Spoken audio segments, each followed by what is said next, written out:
All right, it's day 22 of the 30-day Bible reading plan. Today we want to look at a pretty lengthy passage in John chapter 6 to talk about what it means to follow Jesus, what it means to be a disciple of Jesus.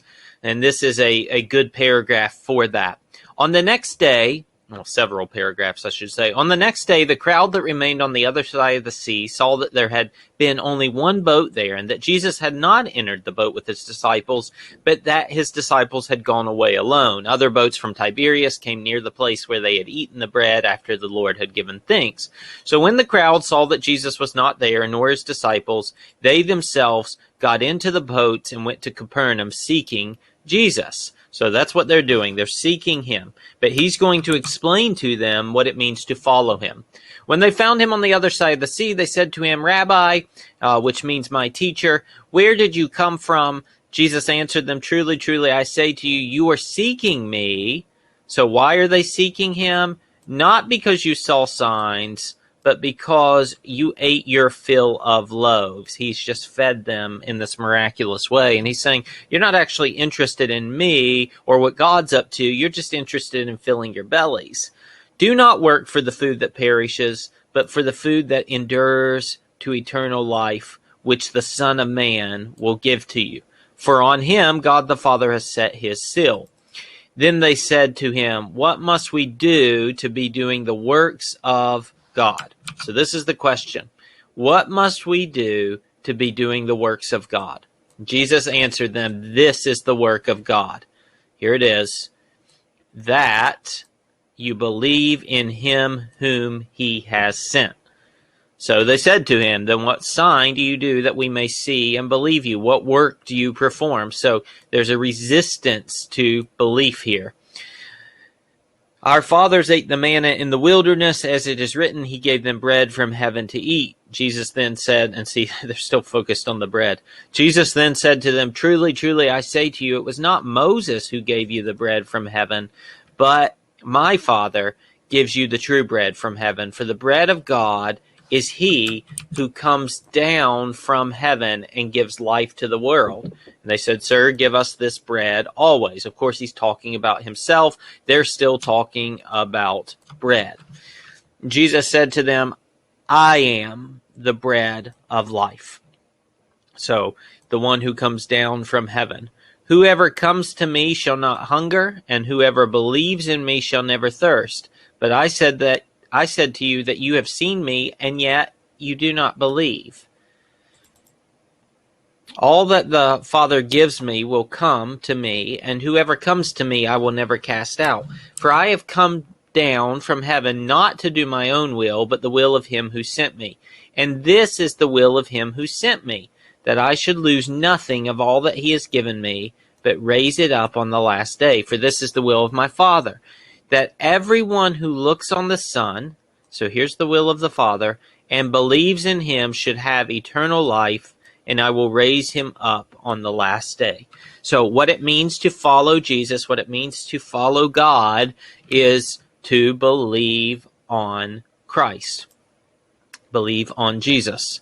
So the Jews grumbled about him because he said, "I am the bread that came down from heaven." See, they don't like this. They don't want to believe it. They said, "Is this not Jesus, the son of Joseph, whose father and mother we know? How does he now say, 'I have come down from heaven'?" Jesus answered, "Don't grumble among yourselves. No one can come to me unless the Father who sent me draws him, and I will raise him up on the last day. It is written in the prophets, and they will be taught, all be taught by God. Everyone who has heard and learned from the Father comes to me. Not that anyone has seen the Father except he who is from God. He has seen the Father. Truly, truly, I say to you, whoever believes has eternal life. I am the bread of life. Your fathers ate manna in the wilderness, and they died.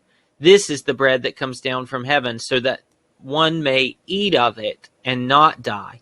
I am the living bread that came down from heaven. If anyone eats of this bread, he will live forever. And the bread that I will give for the life of the world is my flesh." So he will give himself for the life of the world. He gives his flesh. So following Jesus means accepting that he is more than a man and that he is the one who has come to redeem the world.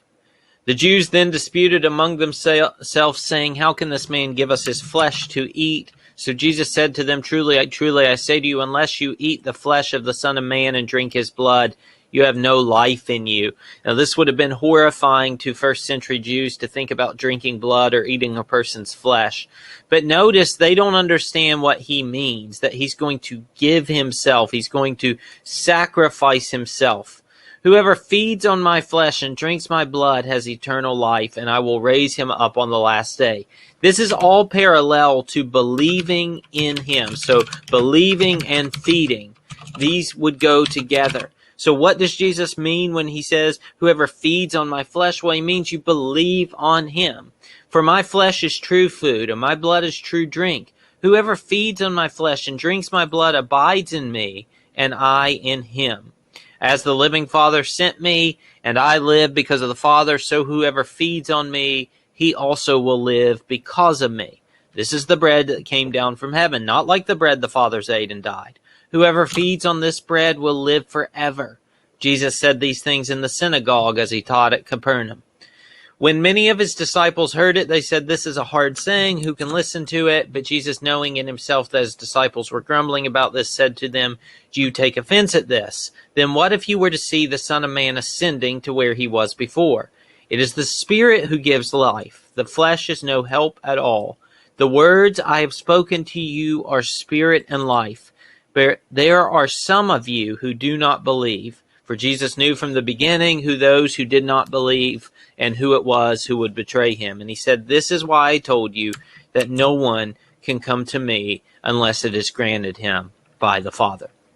So following Jesus means believing upon him. The will of God the Father is that you believe upon him and that you believe in his death, because he's the one who gives his life, who gives his body, who gives his flesh as a sacrifice for us.